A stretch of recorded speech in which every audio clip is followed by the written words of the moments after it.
Hello dear students, welcome to IFS. तो कैसे हैं आप लोग। आज के सेशन में आप लोगों से मैं बात करने वाला हूं कि सीयूईटी पीजी क्वालिफाई करने के बाद वो कौन से 3 टॉप कैरियर ऑप्शंस हैं जो फर्दर आपकी ज़िंदगी को बहुत बेहतर बनाने वाले हैं, और ये एक बहुत अच्छा रास्ता होगा आगे तय करने के लिए, कैरियर को चुनने के लिए। ठीक है, तो वन बाय वन मैं डिस्कस करता हूँ आपके साथ। सबसे पहला जो आजकल बहुत ट्रेंडिंग है वो क्या है, डेटा साइंटिस्ट या फिर एनालिस्ट का जॉब। इसके analysing and interpreting complex data to help organisation make inform decision. Basically आपको कॉम्प्लेक्स डेटा को ऑर्गेनाइज करना सीखना है और फिर मैनेजमेंट को बेहतर स्मूथ वर्क करने के लिए मदद करना है। और इसके लिए जो स्किल चाहिए वो मैथमेटिक्स और स्टैटिस्टिक्स का नॉलेज चाहिए, प्रोफिशिएंसी इन प्रोग्रामिंग चाहिए, और साथ में डाटा विजुअलाइजेशन टूल्स जो हैं उन पे कमांड चाहिए। तो ये जब एमएससी आप कर रहे होंगे तो आप कोर्स का सिलेक्शन इस तरीके से करेंगे कि ये चीज़ें आपके कोर्स में ऑलरेडी कवर हो जाएंगे। तो फिर कंपनीज कैंपस सिलेक्शन के लिए भी आती हैं, तो वहाँ से आपका सिलेक्शन हो सकता है। ठीक है, इसके अलावा आप खुद से भी अप्लाई करके जॉब ले सकते हो। नेक्स्ट की बात करूं तो रिसर्च साइंटिस्ट या फिर एकेडमिक, जो कि हम आमतौर पे फर्दर एमएससी के बाद पीएचडी करते हैं, रिसर्च में जाते हैं, उस तरह की चीज़ है यहाँ पे। ये रोल क्या है कि conducting advance research in mathematics, contributing to academic journals and teaching at university और कॉलेजेस। स्किल क्या चाहिए कि deep understanding of various mathematical theories, strong analytical and research skill and a passion for teaching. जो कि ये तो main चीज़ है कि चलो हम मास्टर्स करते हैं तो नेट जेआरएफ करे, पीएचडी करे, रिसर्च में जाए, वो चीज़ है। तो ये जो हमारा ट्रेडिशनल है वो है एक डेटा साइंटिस्ट का जो मैंने बताया, वो अभी ट्रेंडिंग में है।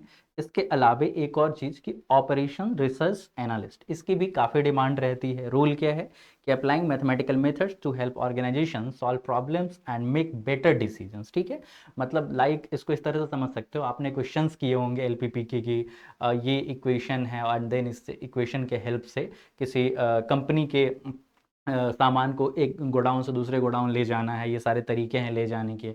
उसके थ्रू आपने इक्वेशंस बनाए एंड देन वहाँ से आप क्या करते हो, प्रॉफिट है उसे मैक्सिमाइज करते हो, एक्सपेंसेस को मिनिमाइज करते हो। तो बेसिकली ऑर्गेनाइजेशन को फिर वहाँ पे वही चीज़ आती है कि बेटर तरीके से रन कराने के लिए, प्रॉफिटेबल बनाने के लिए आपका बहुत बड़ा वहाँ पे योगदान रहता है, हेल्प रहता है। स्किल क्या चाहिए कि strong analytical and problem solving skill, proficiency in operation techniques, simulation and knowledge of linear programming and statistical analysis. तो इसके लिए भी क्या है, मास्टर्स में जब आप सब्जेक्ट चूज कर रहे होते हो तो वहाँ पे सब्जेक्ट चूज करने वक्त अगर आपको ऑपरेशन रिसर्च एनालिस्ट ही बनना है तो इसके अकॉर्डिंग आप मास्टर्स के सब्जेक्ट को चूज करो, या जो यूनिवर्सिटी इस तरह के सब्जेक्ट ऑफर कर रही है वहीं आप एडमिशन लो। देन फिर वहाँ से आप कैंपस सिलेक्शन के थ्रू जा सकते हो जॉब पे, या फिर आप बाहर निकल करके, और ऑब्वियसली आप अच्छी जगह से अगर इंडिया के प्रीमियर इंस्टीट्यूट से पढ़ रहे हो तो निकलने के बाद आप जॉब अप्लाई करके भी जॉब ले सकते हो। ठीक है दोस्तों, ये थे 3 टॉप अपॉर्चुनिटीज। इसके अलावे अगर आपने अभी तक, आप अगर सीयूईटी या फिर आईआईटी जैम के एस्पायरेंट्स हैं और अगर अभी तक आपने आईएफएस का ऐप डाउनलोड नहीं किया है तो आपको बिल्कुल करना चाहिए, क्योंकि यहाँ पे बहुत सारा कंटेंट